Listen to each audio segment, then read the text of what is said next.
இந்தாங்க உங்க black coffee. ம். நர்மதா ஏதாவது பேசினாளா? லேட் நைட் வந்தால, அதான் நானும் ஒன்னும் சொல்லிக்கல. நல்லா தூங்கிட்டு இருக்கா. ஊர்ல நான் ரங்கநாயகியை பார்த்ததை பத்தியும் இல்ல அங்க நடந்ததை பத்தி எதுவும் சொல்ல வேண்டாம், சரியா? சரிங்க. ம், சரி, சீக்கிரம் காஃபி கொடுத்து ரெடி பண்ண. ரெஜிஸ்டர் ஆஃபீஸ் போகணும்ல. ஏங்க வான்னா வந்துடுவாளா? எங்க போறோம் எதுக்கு போறோம்னு கண்டிப்பா கேப்பால. என்ன சொல்றது? அதெல்லாம் நான் பேசிக்கிறேன். அம்மா, உன் செல்ல மகன் அருண் உனக்கு கால் பண்ணனா? ம். வரானா இல்லையா அவன்? ஏ எனக்கு தான் மகனா? உங்களுக்கு மகன் இல்லையா? சார் அப்படி நினைக்கலையே. நான் சொல்லி ஒன்னு ஏதாவது கேட்டிருக்கானா இது வரைக்கும்? எங்க இருக்கான், என்ன பண்றான்னு ஏதாவது தெரியுமா? மொபைல் மட்டும் இல்லனா அவனோட எந்த தொடர்பும் இருக்காது. ஏங்க பஸ்ல தான் வந்தானா? சாந்தி நகர்ல இறங்கிட்டேன், ஆட்டோ பிடிச்சுதான் வரணும்னு சொன்னா. வந்துருவாங்க. ஆட்டோ பிடிச்சுதான் வரணும்னா என்ன சொல்ல வராரு?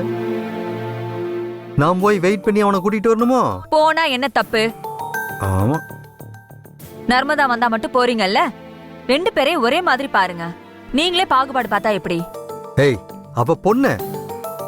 இது வரைக்கும் நம்மகிட்ட சொல்லாம ஏதாவது அவ பண்ணிருக்காளா? புது ட்ரெஸ் எடுக்கிறதுனா கூட நம்மகிட்ட கேட்டுட்டு தான் எடுப்பா. ஆனா அருண் அப்படியா? அவனை நேரா வீட்டுக்கு வர சொல்லு. ஃப்ரெண்டை பார்க்க போறான், அவனை பார்க்க போறான்னு சுத்திட்டு நைட்டு வர போறான். ம் சரிங்க. சரி, லேட் பண்ணாம நர்மதாக்கு காஃபி கொடுத்து ரெடி பண்ணு.